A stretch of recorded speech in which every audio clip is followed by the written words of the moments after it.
Okay, now what we're doing here is starting up our Wood Stone Plancha. It's as easy as that. Everything starts to light, correct? And then I'm going to do 3 or 4 different temperature zones. Each temperature zone has basically a 12-inch parameter that it can work off of. So I'm going to start with 550. And then I'm going to have the zone next to it at 450. The zone next to it, 350. And the zone next to it all the way down to 250. What this is going to do is give me the parameters to work everything from a big sear all the way down to a nice soft hold. And by the way, on the side, we're also going to work on welds.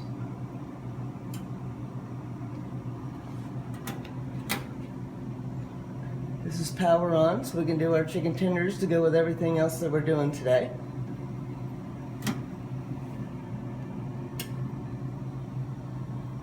And we can play around with our awesome new Wells countertop system. Baskets here. Separate heating elements. Nice small confined unit. I think we're good to go. Okay, green light on. That means we're starting to get up to temperature. Green light off, that means we are up to temperature and ready to rock and roll.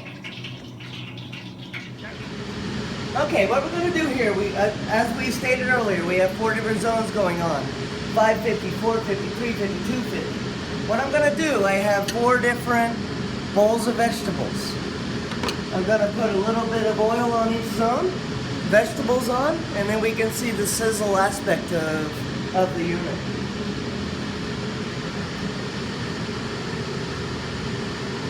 You can even see it with the oil, actually, how different it is. Watch the sizzle. It's all about the sizzle. Not quite as much. Hardly any. 350. That's not a good sauteed temperature. And then 250. This is our hold temperature. There's going to be no sizzle there at all. Look at the smoke. Look at the steam coming off the vegetables that are going on here. We're talking 12 inches of space. 12 inches of space. 100-degree differential in between. And look what I have. I have a complete sizzle.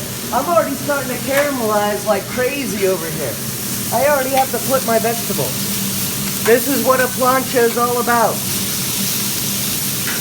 You get a nice sear. And then you have a place where you can just cook it a little more. Notice the caramelization, not quite as much.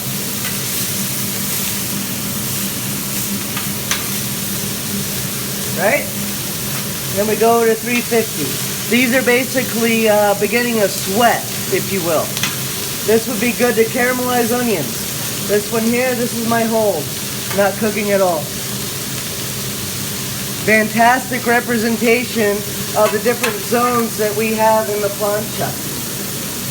100-degree variations. 550, 450, 350, 250. Look at the difference. Look at the steam. This is a great representation of these different zones. 450, I don't necessarily have the smoke point, okay, of whirl. Here, I obviously do, and you can see precisely where it all stops. I do have a little bit of bleed coming over, but that is it. This is the edge of my zone right here, from where I go from 550 to 450. If you don't call that precision, I don't know what you're looking at. It's a plancha, baby. Okay, another thing I want to show, I am sauteing onions here on this side of the unit. All the way over here, I'm holding China. Okay, I'm keeping all this in a holding process on the same unit. Again, 550, 450, 350, 250. I just have this resting at the moment before I put it in my cooking hole. Okay, this is the bacon test, if you will. We already did the vegetable. This is my 350-degree zone.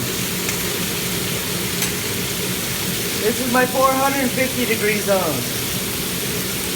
And this was actually put on last. This is my 550 degree zone. This one's already ready to flip.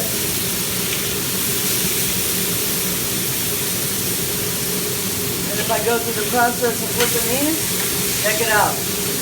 Perfectly executed. This one, 350, still trying to get there. So we have 3 completely different cooking processes, or temperature zones going on as we speak. Control, precision, perfection. Check it out. No stick. 450 degree fried egg.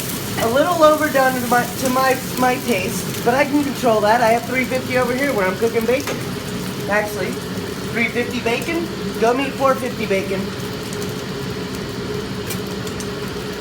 Precision.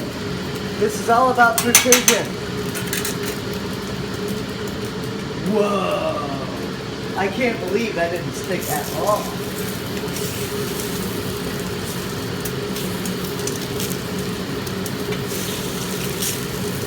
Grilled cheese. I'm going to do grilled cheese in 350 and I'm going to do another one in 450. So, off we go. Now to do the perfectly executed grilled cheese, you have to have the right amount of butter. You must swirl it around so everything is done by perfection, right? That's why we're doing it on the Wood Stone Plancha.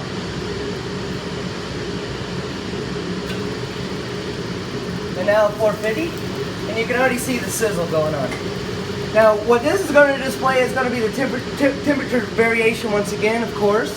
I'm going to be able to melt my cheese as well as brown my bread a little more over here than I will over here. What I'm going to do is I'm probably going to brown on this side and bring it back over here because I believe I'm going to get a little too dark on the bread on this side. So anyway, it'll be another good representation on how precise it is from this line, 450, 350. Okay, this is going to give an idea of what I was talking about. How precise this piece of equipment is. These 2 pieces of bread are no further than 3.5 inches apart from one another. Look at the difference in the colorization. That's incredible. 550, 450.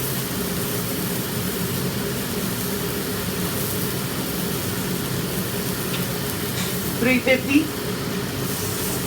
So we've already established that our 250 is going to be our hold, which I'm holding grilled cheese as we speak. So yeah, it's just the precision in this cheese.